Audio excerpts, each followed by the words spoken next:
나는 하나님의 걸작품입니다. 참 우리가 이런 이야기를 많이 듣고 또 설교로도 듣고 또 서로에게도 그렇게 축복을 많이 했는데 참 그런 생각이 들어요. 나는 정말 하나님의 걸작품이라는 생각을 하고 살아가는가? 여러분 정말 하나님 걸작품인 것 같아요? 매일마다 순간순간마다 나는 하나님의 걸작품이야 라는 어떤 그런 자존감, 흔들리지 않는 그 자존감, 그 자존감으로 항상 그렇게 하나님의 걸작품으로서 자신 있게 살아가시는지, 아니면 항상 좀 위축되어서 살아가는 것은 아닌지. 근데 제가 참 많은 분들을 만나봤지만 대부분의 분들이 하나님의 걸작품이라는 이야기를 많이 듣고 하지만 참 내가 걸작품이다라는 어떤 자존감은 잘 없는 것 같아요. 하나님이 인간을 창조하셨으니까 걸작품이야. 근데 나는 잘 모르겠어. 아니 나는 걸작품이야 라고 말은 하지만 스스로는 또 그렇게 생각하지 못하는 그런 분들이 참 많은 것 같아요. 자, 그래서 우리 옆에 있는 분, 우리 앞뒤로 한번 이렇게 눈을 딱 바라보면서 당신은 진짜 하나님의 걸작품입니다. 시작. 할렐루야. 항상 이걸 좀 잊지 말고 사셨으면 좋겠어요. 그래서 나는 걸작품이야. 하나님이 뜻이 있어서 나를 이 땅에 만드셔서 하나님이 특별하게 창조하신 걸작품이야. 그런 자존감으로 날마다 승리하는 우리 성도님들 다 되시길 축복합니다. 자, 오늘은 우리가 읽었던 본문의 말씀을 가지고 하나님의 걸작품이라는 제목으로 우리가 함께 성경 공부를 하려고 합니다. 자, 복습하는 시간 가져볼게요. 자, 여섯째 날 하나님이 보시기에 심히 좋았더라 라고 그렇게 말씀하셨던 이 평가는 어떤 의미인가? 하나님이 창조하시고 나서 보시기 좋았더라, 보시기 좋았더라 라고 그렇게 말씀하시고 여섯째 날에도 모든 것을 다 창조하고 난 이후에 보시기 좋았더라 라고 그렇게 말씀하셨잖아요. 근데 그 보시기 좋았다라는 그 말이 과연 어떤 의미가 있냐라는 거예요. 보시기 좋았더라, 그냥 눈에 보기 좋았다라는 그런 의미는 아니겠죠, 그죠? 어떤 의미가 있느냐? 모든 그 창조물의 아름다움과 조화에 대한 하나님의 최종 평가인 거예요. 창조의 하모니라고 해가지고 우리가 그때 또 말씀을 살펴봤잖아요, 그죠? 하나님께서 창조하셨던 그 모든 것들이 조화롭게 잘 정리되어져 있는 그 모습을 보는 하나님의 평가, 보시기에 좋구나. 그리고 하나님께서 창조해 놓으신 그 모든 것들이 제 기능과 제 역할을 하면서 그 자리에 있는 그 모습을 하나님 보시고 모든 것이 아름답게 조화를 이루면서 자신의 자리에 있는 그 모습을 딱 보시고 하나님이 보시기에 좋았다라고 그렇게 말씀하신 거예요. 자, 그리고 2번 읽어봅시다. 시작. 하나님의 창조사에게 최고 절정은 무엇인가? 자, 지난주에 우리 했잖아요, 그죠? 창조의 최고 절정은 무엇이라고요? 안식일. 일곱째 날 하나님이 안식하셨던 그 안식일이 창조사에게 최고의 절정이다라고 그렇게 여러분과 함께 말씀을 살펴봤죠. 자, 그리고 이제 지난번에 우리가 이런 말씀을 살펴봤다면 이제 오늘 말씀을 한번 살펴봅시다. 자, 1번 문제 한번 읽어볼까요? 시작. 창세기 1장에서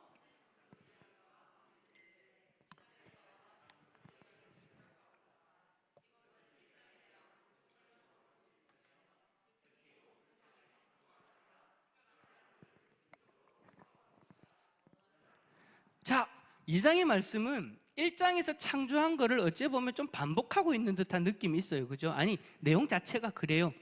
자, 그렇다면 몇째 날을 특별히 반복하고 있는가? 문제에도 나와 있다시피 몇째 날을 좀 더 보충 설명하면서 그렇게 전개하고 있는가? 몇째 날인 것 같습니까? 자, 첫째 날이라고 생각하시는 분, 둘째 날이라고 생각하시는 분, 셋째 날이라고 생각하시는 분, 야, 대단하십니다. 셋째 날까지 아무도 손을 안 드셨습니다. 넷째 날이라고 생각하시는 분, 다섯째 날이라고 생각하시는 분. 원래 이렇게 강조할 때는 깜짝 놀라고 손을 딱 드는데 아무도 손을 안 드시는데, 자, 여섯째 날이라고 생각하시는 분.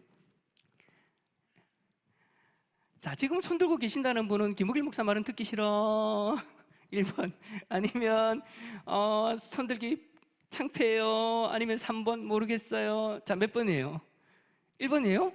설마? 진짜? 아니죠? 그죠? 맞죠? 자, 몇 번?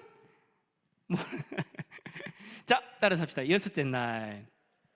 자, 여섯째 날에 창조되어졌던 그 모습을 조금 더 보충해서 설명하는 그것이 바로 오늘 우리가 읽은 2장의 말씀이다라고 할 수 있어요. 근데 어떤 학자들은 그렇게 이야기를 해요. 창세기의 말씀이 1장에서 천지 창조를 다 했는데 2장에 다시 인간을 창조한 그 모습에 대해서 하나님이 이렇게 기록해 놓은 것은, 성경에 이렇게 기록되어져 있는 것은 성경의 내용에 누군가가 내용을 삽입한 거다. 어떤 사람이 창세기를 읽고 나서 보니까 야, 이 둘째 날에 이게 좀 설명이 있으면 좋겠다 해가지고 거기다가 내용을 추가한 거다 라고 그렇게 이야기하는 사람들도 있어요. 근데 여러분, 그걸 우리가 받아들일 수 있어요, 없어요? 받아들일 수 없죠. 아니요, 그건 아니에요. 만약에 여러분 정말 누군가가 그렇게 편집을 한 거라면 성경은 성경의 권위를 가질 수가 없어요. 우리는 성경을 누가 저자했다고 생각합니까? 누가 말씀을 기록했다고 생각합니까? 받아들입니까? 모세가 그랬다고 우리는 받아들이잖아요, 그죠? 모세가 기록을 했는데 그 모세가 기록할 때에 모세의 임의로 생각 이렇게 저렇게 편집하고 막 고치고 바꾸고 그런 것이 아니라 하나님의 성령이 감동하셔서 하나님이 주관하에 그 말씀을 기록하게 하셨단 말이에요. 근데 1장의 말씀을 기록하고 나서 2장의 말씀에 1장에서 조금 더 보완해야 될 말씀을 하나님이 더 구체적으로 우리에게 보충 설명해 주시는 거예요. 그런데 이 부분이 없어서는 안 되는 내용인 거예요. 2장의 내용은 여러분 절대 없어서는 안 되는 내용이다라는 것은 우리는 잘 알고 있죠. 2장의 내용이 뭐예요? 인간이 어떤 과정을 통해 창조되었는지, 어떤 형상으로 만들어졌는지, 그리고 하나님의 형상으로 만들어졌다는 것이 무슨 뜻인지, 땅을 정복해야 된다는 것이 무슨 의미를 가지고 있는지 구체적인 설명이 1장에는 없지만 2장에 와서 그것을 구체적인 설명을 쫙 풀어서 우리에게 주심으로 인해서 우리 자신을 온전히 돌아볼 수 있도록 그렇게 말씀을 기록해 놓으신 거죠. 여러분, 소설책이나 어떤 다른 책들도 보면 앞에서 잠깐 어떤 기록한 것을 좀 더 구체적으로 부가 설명하는 그런 어떤 내용들이 많이 있잖아요. 근데 다른 책들은 다 그렇게 한 사람이 썼다라고 인정하면서 굳이 성경책은 내용이 갑자기 빼고 가니까 돌아가니까 다른 사람이 기록했을 거야 라고 이야기하는 것은 옳지 않죠. 분명하게 하나님이 필요에 따라서 이 2장의 말씀도 기록하게 하셨다라는 거예요. 자, 그러니까 2장에서는 여섯째 날에 인간의 창조의 방법, 어떤 의미인가, 구체적인 설명, 그런 부분들이 2장에 기록되어져 있다라고 우리는 말씀을 통해 발견할 수 있는 거죠. 자, 2번 읽어봅시다. 시작. 인간의 재료는 흙에서 취한 티끌, 먼지였다. 하나님은 마치 토기장이가 진흙으로 그릇을 만들듯이 인간을 만드셨다. 그리고 나서 다른 피조물과 달리 독특한 방법으로 생명을 부여하는데 하나님이 사용하신 방법은 무엇인가? 네, 그렇습니다, 여러분. 하나님이 사람을 뭘로 만들었다고요? 흙으로 만드셨잖아요, 그죠? 근데 그 흙이라는 그 히브리 단어가 원래는 티끌이라는 의미예요. 티끌. 그러니까 티끌과 같은 그 존재를 가지고 우리를 만들었다라는 거죠. 근데 그렇게 만들고 나서 하나님이 사용하신 방법이 뭐냐? 생기를 그 코에 불어 넣으셨다. 그러니까 사람이 생령이 된지라, 살아있는 영, 살아있는 육신을 가지게 되었다라고 그렇게 성경은 기록해요.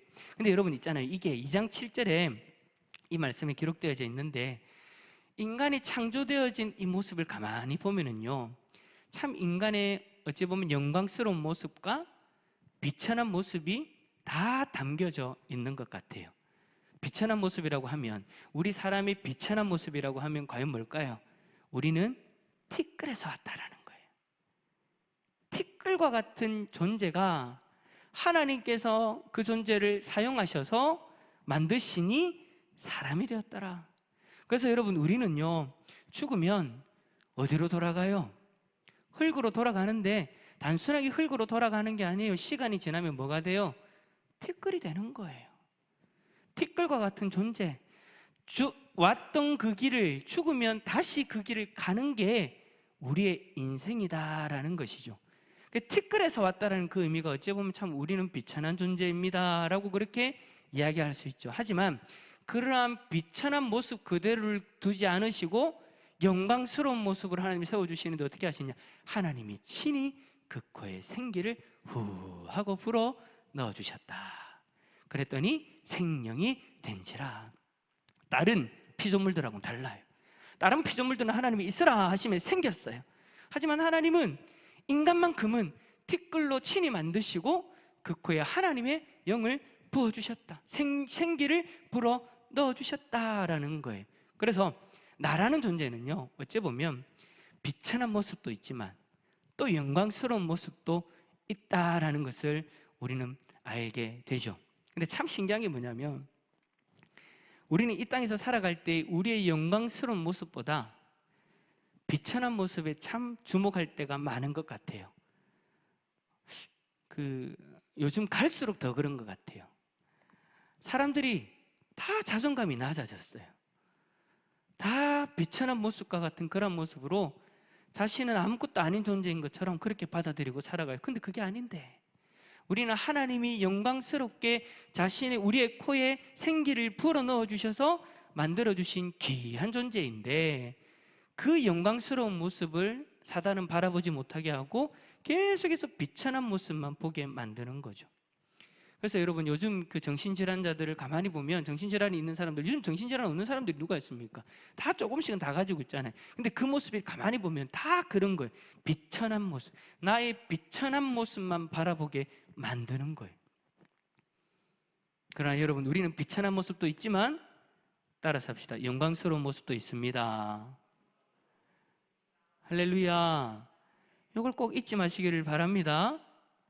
근데 이 영광스러운 모습, 하나님이 우리를 영광스럽게 하신 건데, 또 이게 사람인 죄인인지라, 죄가 있는지라 항상 이렇게 꺾어서 꼬아서 이렇게 보는 것 같아요. 하나님이 영광스럽게 한 모습인데 어떤 때는 내가 잘나서 교만한 모습으로 또 변할 때가 있죠. 사람은 참 항상 그런 것 같아요. 조금만 좀 가면 비천한 모습으로 확 떨어지고, 또 반대쪽으로 조금만 또 가면 교만한 모습으로 가고, 내 안에 비천한 모습과 영광스러운 모습이 있다라, 이거를 균형 있게 살아야 되는데 한쪽으로 치우치면서 살아갈 때가 참 많이 있다라는 것이죠. 어쨌든 여러분, 오늘 이번에서 우리가 기억해야 될 것은 뭐냐? 나에게는 비천한 모습도 있고 영광스러운 모습도 있다라는 거. 이 두 가지를 딱 균형 있게 생각할 수 있는 우리 성도님들 다 되어질 수 있기를 축복합니다. 자, 3번 문제 읽어봅시다. 시작. 하나님은 그 코에 생기를 불어넣어 사람을 생명이 되게 하시고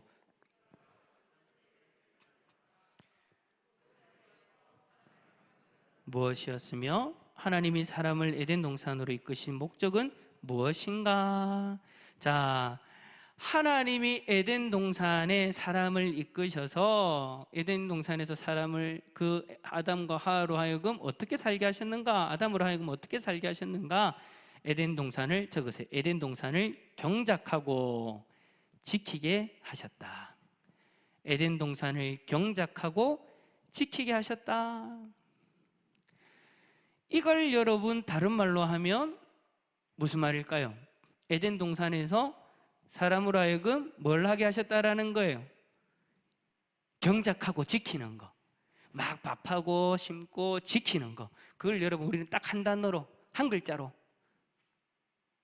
영어로 work. 그렇죠. 오, 역시 영어 선생님은 다르네. 이래요, 그죠? 일을 하게 됐다라는 거예요. 여러분, 좀 우리가 성경을 좀 오해하시는 분들이 있는데, 아담과 하와가 죄를 짓고 나서부터 일이 생겼다, 우리가 일을 하게 되었다라고 생각하시는데, 여러분 절대 그거 아니에요. 아담과 하와가 죄를 짓기 전부터 이미 인간은 일을 하도록 되어져 있었어요. 노동을 하게 되어져 있었다라는 거예요.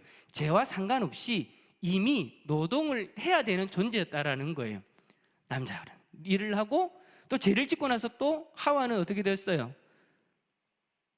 해산의 고통을 당했댔잖아요. 그러니까 어떤 사람들은 그때부터 아를 낳았는가 보다. 아니에요, 여러분. 하나님이 이미 죄를 짓기 전부터 이 땅에 충만하라 번성하라라고 말씀하셨는데, 그러면 임신을 안 하면 도대체 어떻게 충만하고 번성합니까? 그건 말이 안 되는 거잖아요, 그죠? 일도 있었고 해산하는 아이를 놓는 것도 있었단 말이에요. 뭐 하기 전에요? 죄를 짓기 전에. 근데 중요한 건 뭐냐면, 죄를 짓고 난 이후부터는 그 일과 아이를 놓는 해산하는 그것이 뭐가 되어졌다고요? 고통이 되어졌다라는 거예요.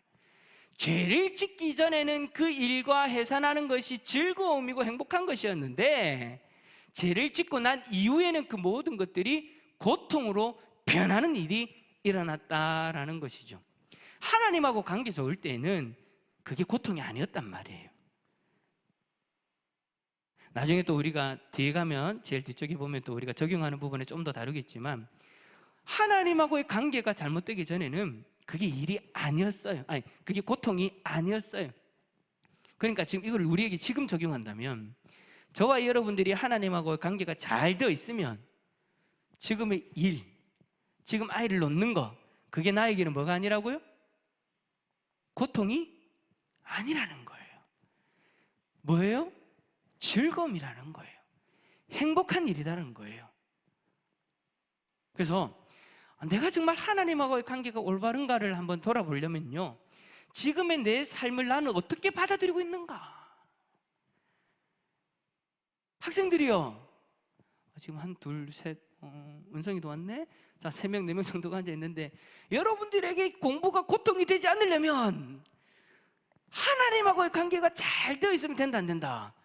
하나님하고의 관계가 잘 되어 있으면 공부가 여러분에게는 고통이 아니라는 거예요. 그냥 단순히 엄마 아빠가 이야기하는 것처럼 공부를 잘해야 먹고 살지 라는 그것에만 딱 집중하고 살면 공부는 고통이 되어질 수 있어요. 그러나 공부가 하나님의 영광을 돌리기 위해서 하는 거면, 내가 하나님하고의 관계가 잘 되어져 있고 하나님께 집중하고 있고 하나님과의 관계 속에서 하나님 앞에 영광 돌리는 것으로 내가 공부를 하고 있는 거라면, 여러분들이 일을 하는 거라면, 여러분들이 가정 가운데 그렇게 해산의 그 어떤 일들을 감당하는 거라면, 그것은 모두가 여러분에게 고통으로 다가올 수가 없다라는 거예요. 왜냐하면 하나님이 나에게 주신 축복이기 때문에. 할렐루야. 그것을 여러분 잘 기억하시고 나중에 또 우리 적용하는 부분에서 다시 한번 더 깊이 한번 생각해 봅시다. 자, 4번 문제 읽어봅시다. 시작. 하나님은 창세기 1장 26절 28절에서 다스리라.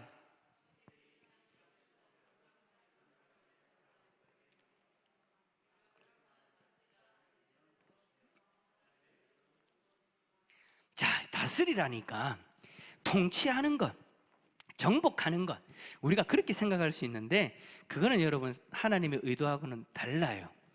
하나님의 의도는 뭐냐? 이 다스리다는 이 기본의 개념이 뭐냐면, 이 단어의 기본 개념은 섬기다, 봉사하다. 자, 밑에 더 적어놓으세요. 다스리다 해놓고 짝대기 짝 꺼놓고 섬기다, 봉사하다 라는 의미를 가지고 있어요. 그러니까 또 다른 말로 표현하면 가꾸다, 보살피다 라는 그 의미가 오늘 본문의 의미로 우리가 받아들이기 적절한 거죠. 그래서 하나님은 인간에게 통치하고 정복하라가 아니라, 하나님이 보시기에 좋았더라, 모든 것이 제자리에 있고 제 기능을 하고 있는 그 모든 것들이 보시기 좋았는데 그것을 잘 가꾸고 보살펴라고 인간에게, 사람에게 하나님이 사명을 맡겨주신 것이죠. 그래서 여러분, 에덴 동산은 우리 게 아니에요. 아담과 하와 게 아니었다라는 거예요. 하나님 건데 그것을 그렇게 잘 보살피면 되는 것이 아담과 하와의 일이었던 거예요. 근데 에덴 동산에서 쫓겨난 이후에도 마찬가지예요. 이 모든 만물을 우리는 그렇게 다스리고 살아가야 되는 거예요. 가꾸고 보살펴야 되는데, 이 참 죄 때문에, 죄가 우리에게 딱 들어오고 나서부터는 어떻게 되느냐, 가꾸고 보살펴야 되는 그 모든 만물이 내 마음대로 해도 되는 것처럼 그렇게 받아들여져 버리는 거예요. 망가뜨려도 되고 오염시켜도 되고, 그러니까 난리가 나는 거예요. 처음에는 하나님이 보시기 좋았더라, 모든 것이 제자리에 있고 모든 것이 각자의 기능을 잘 할 수 있도록 잘 만들어놨는데, 인간이 죄가 딱 들어오고 나니까 이 모든 것들이 틀어져 버리는, 깨어져 버리는 거예요.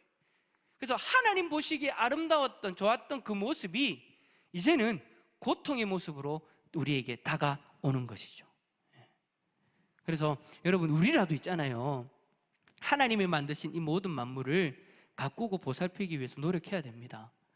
세상 사람들이 막 개발, 그 다음에 뭐 돈을 더 많이 벌기 위해서 환경을 다 어지럽히고 자꾸 파손하고 그렇게 하더라도 우리들만큼은 그러면 안 된다라는 거예요. 그래서 우리가 실질적으로 할 수 있는 게 뭘까? 하나님께서 아름답게 만들어 놓으신 이 모든 만물을 좀 아름답게 우리가 실질적으로 적용할 수 있는 게 뭘까를 한번 좀 고민해 봤으면 좋겠어요. 예전에 제가 유초등부 아이들한테 설교할 때 그런 이야기를 했어요. 우리가 그렇게 할 때 우리가 이것들 잘 하나님 주신 것을 잘 지키고 가꾸려면 뭐 어떻게 해야 될까라고 물어보니까 아이들이 막 이야기를 하면서 하는 얘기가, 양치질 할 때 물을 아껴 써야 돼요. 여러분, 저도 지금도 참 그러지만 할 때마다 생각하는 거지만, 물을 우리가 다 틀어놓고 쫙 나오는데 입에 넣을 거 딱 빼고 닫고 물 잠그고 각을 하고 뱉어야 되는데 어떻게 해요? 그냥 그대로 물 틀어놓은 상태에서, 저 같은 경우는 손으로 하거든요. 할 때마다 생각하는데 그게 잘 안 돼요.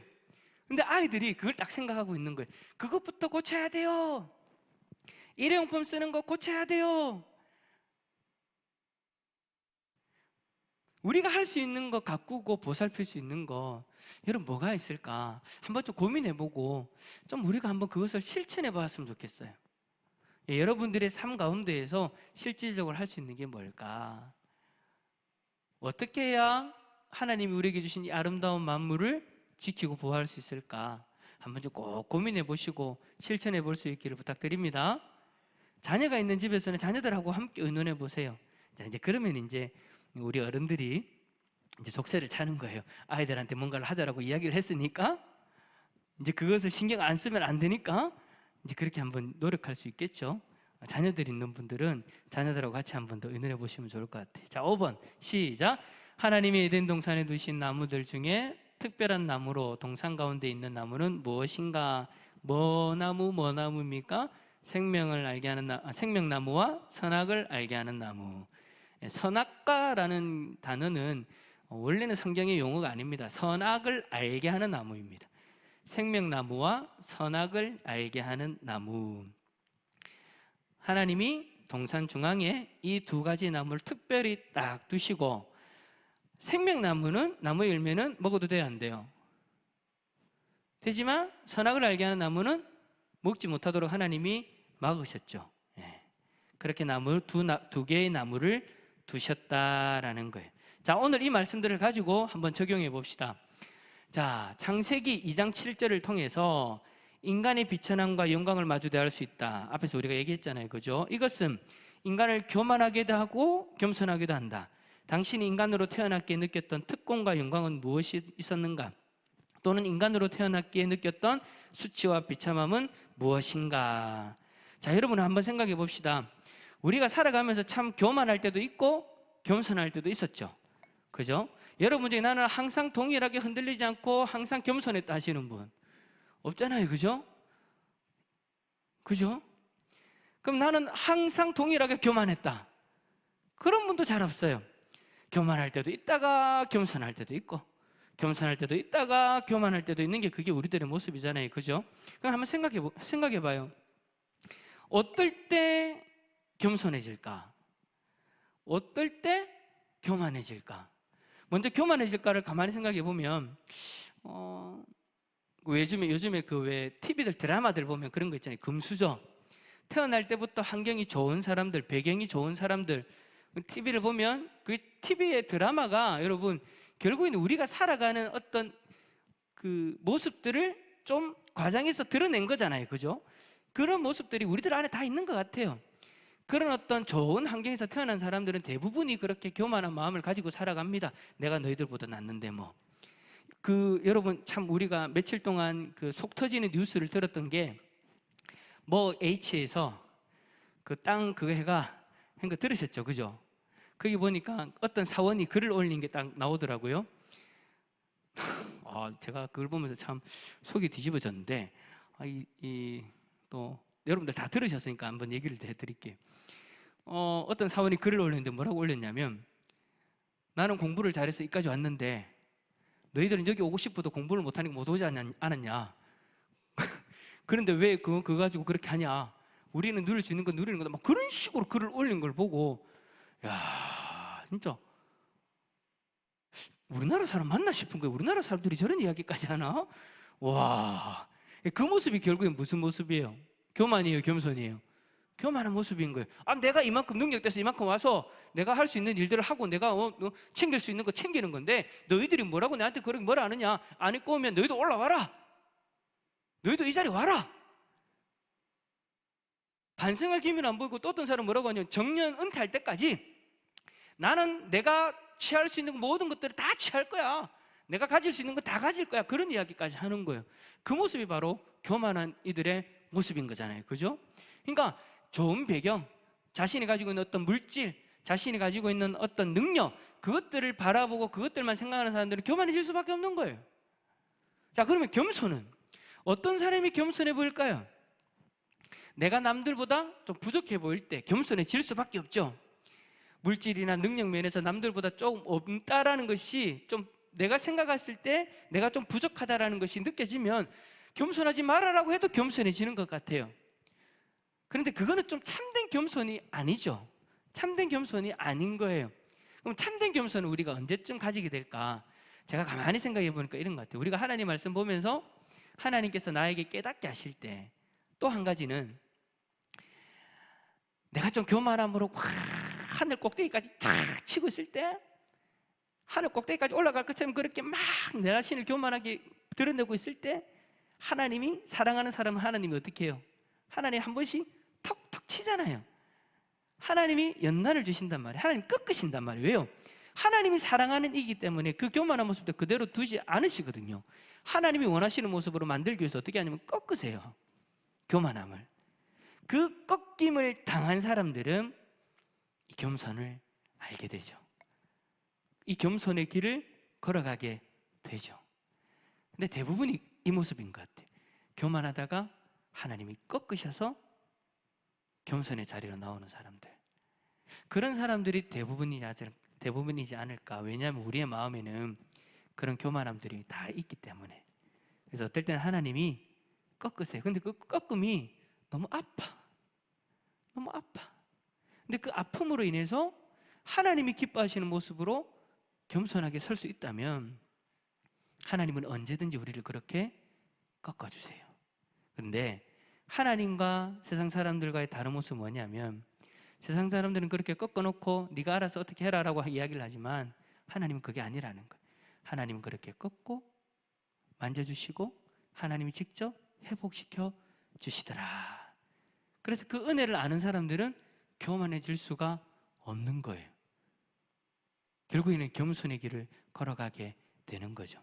그래서 여러분, 어떨 때는요, 하나님이 그렇게 꺾어주실 때가 좋을 때일 수도 있어요. 하나님 만약에 안 꺾어주시면은요, 우리는 끝도 없이 교만해지기 때문에 하나님이 꺾어주시는 게 은혜인 줄 믿습니다. 하나님이 꺾어주셔서 하나님 기뻐하시는 모습대로 설 수만 있다면 그것도 우리에게는 은혜다라는 거, 그렇게 믿음의 눈으로 바라볼 수 있기를 축복합니다.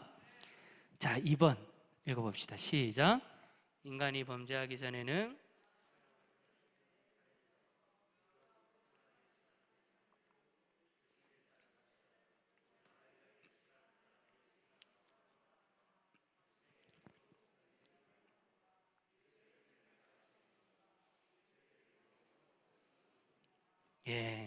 자, 일을 즐기면서 할 수 있는 방법, 일을 즐기는 방법.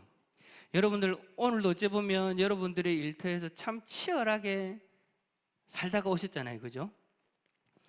어떤 분들은 스트레스를 엄청 받아 오셨을 거고, 어떤 분들은 일이 너무 많아서 힘들게 이렇게 이 자리에 오신 분들도 계실 거예요. 근데 여러분, 일이 원래 우리가 죄를 짓기 전에는 일이라는 것이 우리에게는 고통이 아니었다라고 이야기하는데, 그럼 우리가 이 땅에서 정말 고통스럽게 일을 하는 것이 아니라 정말 즐겁게 일을 할 수 있는 방법, 그 방법이 뭘까? 가만히 제가 한번 생각해 봤어요. 가만히 생각하고 오늘 말씀을 묵상하면서 제가 딱 얻었던 대답은 뭐냐면, 내가 창조의 원리를 생각하면 되겠다. 창조의 원리. 하나님이 보시기에 아름다웠던 그 모습, 일이 나에게 고통이 아니라 일이 나에게 행복이고 즐거움이었던 그때의 그 모습, 그때의 그 모습으로 돌아가면 되는 거예요. 그렇지 않나요?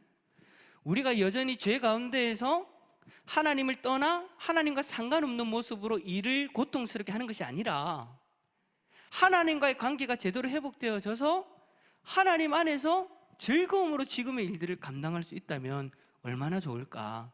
그래서 여러분, 첫 번째 우리에게 필요한 건 뭐냐? 하나님과의 관계가 회복되어져야 됩니다. 내가 하나님 앞에서 지금 어떻게 서 있는가? 하나님이 바라보는 것을 바라보고 있고 하나님이 생각하는 것을 생각하면서 하나님이 기뻐하시는 삶을 살아가고 있는가? 아니면 하나님과는 전혀 상관없는 정반대의 길을 걸어가고 있지 않는가? 대부분이 일을 고통스럽게 받아들이는 사람들은 하나님을 떠나 하나님이 원하지 않는 그 길을 걸어갈 때일 거예요. 하지만 여러분, 하나님 관계가 제대로 돼 있잖아요. 하나님과 날마다 교제하면서 살아가잖아요. 하나님이 바라보는 것을 바라보고 하나님이 생각하시는 것을 생각하고 하나님의 마음을 품고 살아가면은요, 지금 우리가 감당하고 있는 그 일이 우리에게 고통으로 다가오지 않을 거예요. 왜냐하면 그 일 자체가 하나님과의 관계가 제대로 회복되어져 있으면 우리에게는 원래 그것이 축복이었기 때문에. 근데 그게 단절되고 나니까 모든 것이 고통으로 다가오는 거예요. 숨 쉬는 것조차도 고통으로 다가오는 거예요. 여러분, 그거 경험해 보셨어요? 숨 쉬는 게 고통으로 다가오는 거? 이상하게 저를 쳐다보시는데 어떤 분 그렇게 숨 쉬는 것도 일이다라고 이야기하는 분들이 있더라고요. 숨 쉬는 것도 고통이다라고. 그 말이 무슨 말이냐면 살기 싫다라는 거예요. 너무 힘들어서, 너무 고통스러워서 숨 쉬는 것 자체가 나에게 일이고 숨 쉬는 것 자체가 싫다라고 그렇게 이야기하는 분들도 있더라고요. 왜 그러냐? 하나님과의 관계가 제대로 서 있지 않기 때문인 거예요. 하나님과의 관계가 제대로 서 있으면요, 우리에게 좋은 것이 뭐냐면 내가 지금 이 자리에 왜 서 있는지에 대해서 하나님으로부터 하나님의 뜻을 깨달아 알 수 있어요. 여러분, 일이라는 것이 원래는 내가 먹고 살기 위해서 하는 게 아니에요. 여러분이 지금 서 있는 그 일터 있잖아요. 여러분들이 일하시는 그 자리 있잖아요. 그 자리가 여러분들이 먹고 살기 위해서 하나님이 그 자리에 보내신 것이 아니에요. 하나님은 여러분들과의 관계가 회복되어져서 여러분들이 서 있는 그 자리에서 하나님의 사명을 감당하기를 원하세요. 여러분들이 단순히 먹고 살기 위해서 그 일을 하는 거라면 여러분들에게 그 일은 고통일 거예요. 그러나 여러분들이 서 있는 그 일터가, 그 자리가 하나님의 사명을 감당하는 자리라면 이야기는 완전히 달라진다라는 거예요. 여러분, 하나님이 원하시는 그 사명이 뭡니까? 우리에게 주신 사명이 뭡니까? 하나님이 이 땅 가운데서 우리가 이웃을 사랑하면서 한 영혼을 제자 삼아 살아가기를 원하시지 않습니까? 죽어가는 영혼들에게 복음을 전하면서 이웃을 사랑으로 섬기기를 원하시는 것이 하나님이 우리를 향한 마음이에요. 여러분들이 서 있는 그 자리에서, 여러분들이 하고 있는 그 일터 가운데에서 여러분들이 만나는 영혼들을 바라보고 하나님의 마음을 가지고 그들에게 다가간다면 여러분들이 하고 있는 일이 절대 여러분의 고통으로 다가오지 않을 거예요. 그래서 저는 아이들에게, 중고등부 학생들에게 일에 대해서, 그러니까 이제 앞으로 뭐 계획을 세우라고 하잖아요. 그런 이야기들을 많이 하잖아요. 그때 저는 아이들에게 뭐라고 이야기를 하냐면, 너 뭐가 되고 싶니라고 이야기하잖아요. 아이들 대부분 그러잖아요. 학교에서도 그러고 다른 세상에서는 다 그렇게 얘기하잖아요. 너 뭐가 되고 싶니? 의사가 되고 싶어요. 왜? 돈을 많이 버는 것 같아요. 좀 TV 보니까 멋있게 나와요. 연예인들도 멋진 연예인들이 의사하고요. 다 그런 것 같아요. 그렇게 생각하고 공부 잘하니까 의사가 되려고 해요. 공부 잘하니까 뭐 판사가 되려고 하고, 공부 잘하니까 정치인이 되려고 하고, 공부 잘하니까 변호사가 되려고 해요.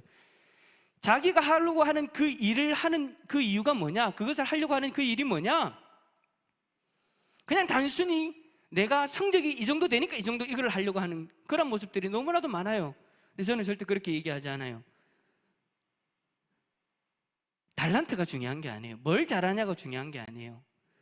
제일 먼저 앞서 우선시되어서 중요한 건 뭐냐면, 하나님이 너를 통해서 섬기게 하시고자 하는 영혼들이 누구일까?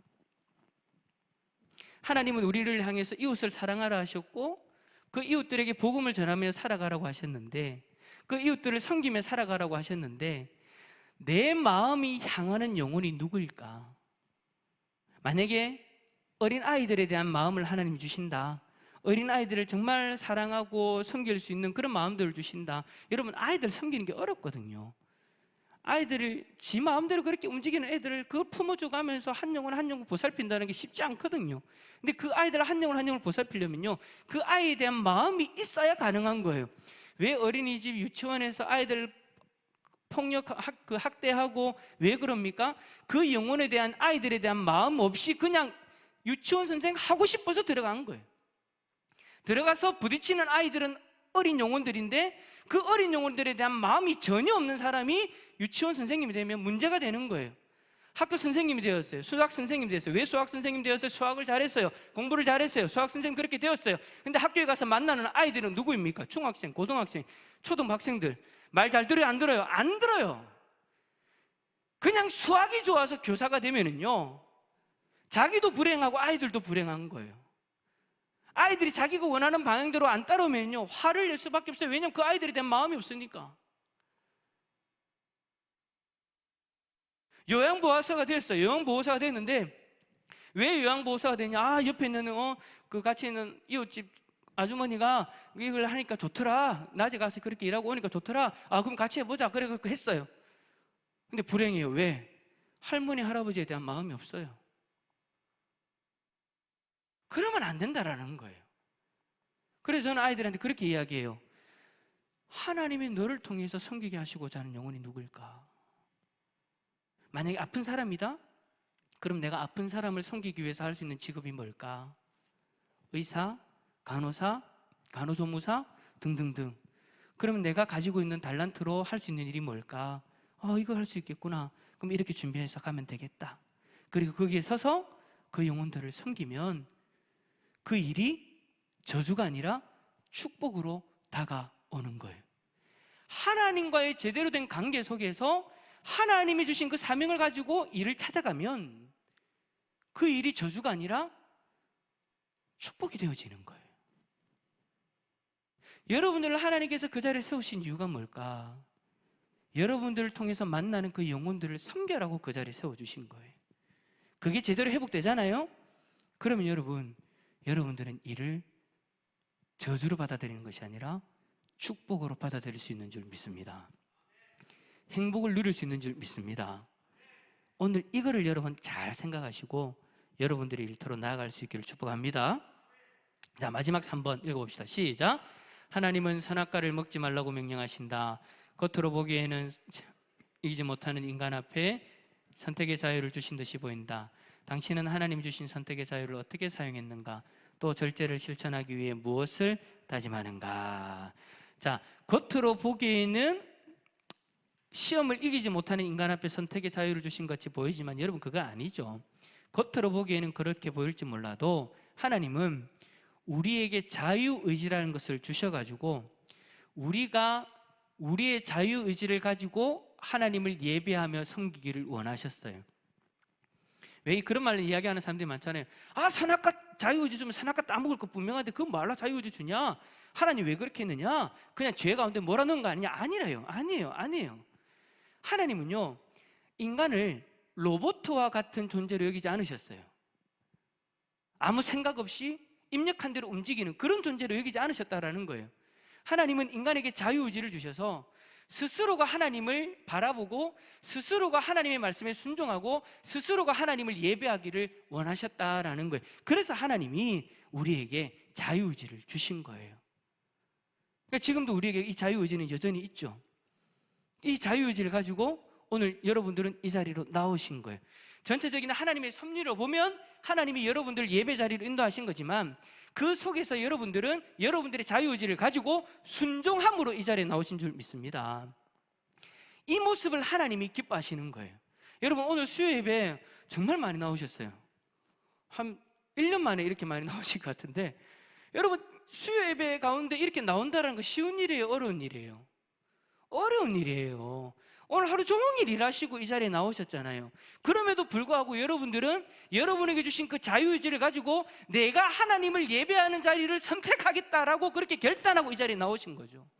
하나님은 그 마음, 그 모습을 원하셨다라는 거예요. 하나님은 아담과 하와에게 선악과를 따먹지 말아라, 선악을 알게 하는 열매를 따먹지 말아라, 그렇게 말씀하셨을 때 아담과 하와는 자신의 의지를 가지고 그 말씀에 순종하면서 하나님을 예배하기를 원하셨던 거예요. 여러분, 여러분에게 있는 그 자유의지 하나님이 기뻐하는 모습대로 사용할 수 있기를 축복합니다. 지금처럼, 오늘처럼 여러분들이 이 예배 자리를 선택하셨던 것처럼 앞으로도 여러분에게 주신 그 자유의지를 가지고 여전히 하나님을 예배하고 섬기는 것을 기쁘게 선택할 수 있는 우리 모든 성도님들 다 될 수 있기를 예수 그리스도 이름으로 축원합니다.